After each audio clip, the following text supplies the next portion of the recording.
What is mutiny? This is an open rebellion against the proper authorities, especially by soldiers or sailors, against their officers. Cavite Mutiny or in Spanish, El Moten de Cavite or in Filipino, Pag-aakas ng Bayan. On January 20, 1872, this is a brief uprising of 200 Filipino troops and workers in Cavite Arsenal, which became the excuses for Spanish repression of the embryonic Philippines nationalist movement. The harsh reaction of the Spanish authorities served ultimately to promote nationalist cause. Ironically, the harsh reaction of the Spanish authorities served ultimately to promote the nationalist cause. The mutiny was quickly crushed, but the Spanish regime, under the reactionary Governor Rafael D. Esquerdo, magnified the incident and used it as the excuse to clamp down on those Filipino who had been calling the governmental reform. A number of Filipino intellectuals were seized and accused of complicity with the mutineers. The mutiny was unsuccessful, and government soldiers executed many of the participants and began to crack down on the burgeoning Philippines nationalist movement.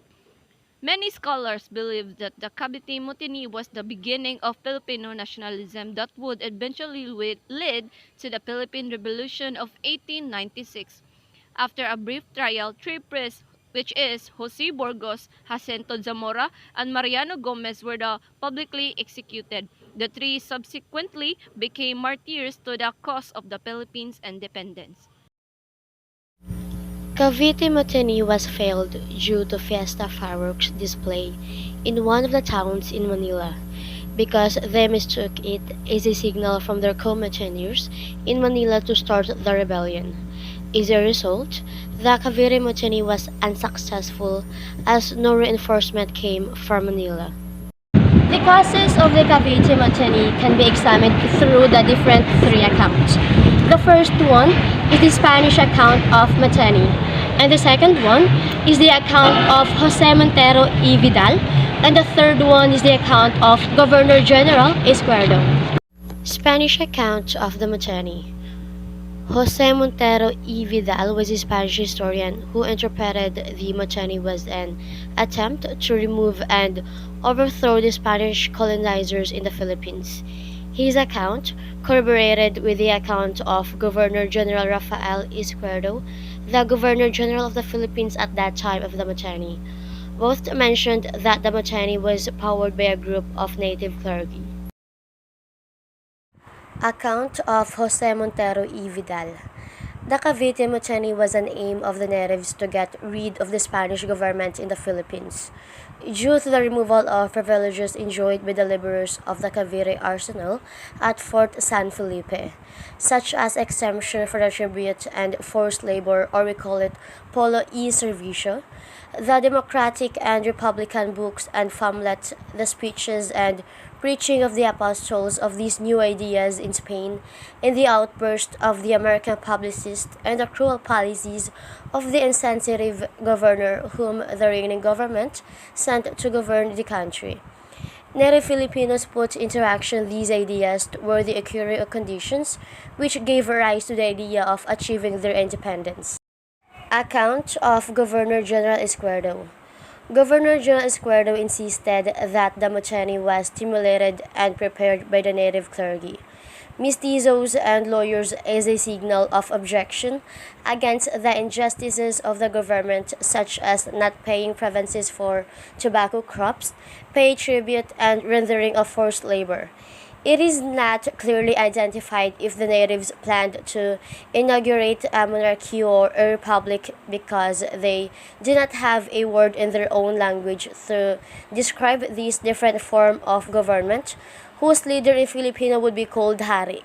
However, it turned out that they would set at the supreme of the government a priest, and the leader selected would be Jose Burgos or Jacinto Zamora, which was the plan of the rebels who guided them and the means they counted upon its realization.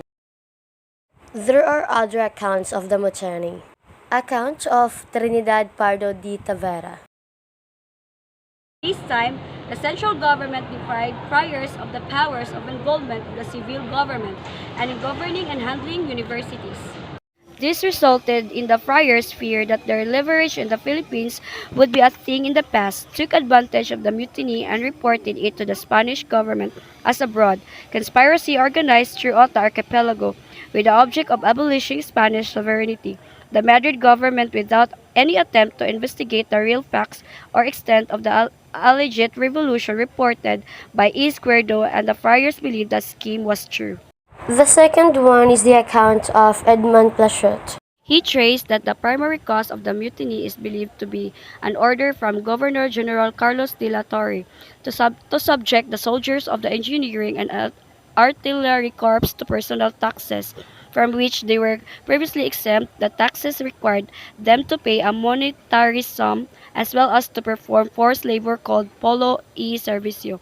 The mutiny was sparked on January 20, 1872, when the laborers received their pay and realized the taxes as well as the fine one paid to be exempt from forced labor, have been deducted from their salaries. Battle. Their leader was Fernando Lamadrid, a mestizo surgeon. They seized Fort San Felipe and killed 11 Spanish officers. The mutineers thought that soldiers in Manila would join them in a concerted uprising, the signal being the firing of rockets from the city walls on that night. Unfortunately, what they thought to be the signal was actually the burst of fireworks and celebration of the fest of Our Lady of Loreto, the patron of Sao Paulo.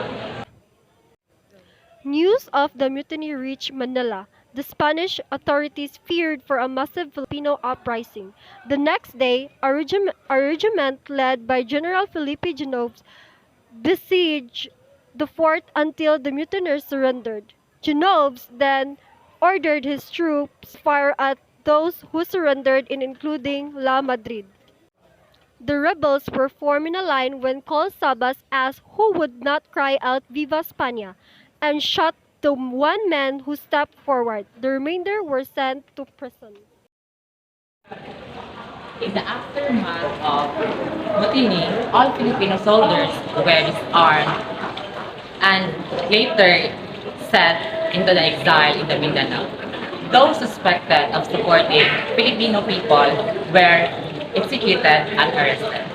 On February 6, 11 more were sentenced to death, but these were committed to life imprisonment.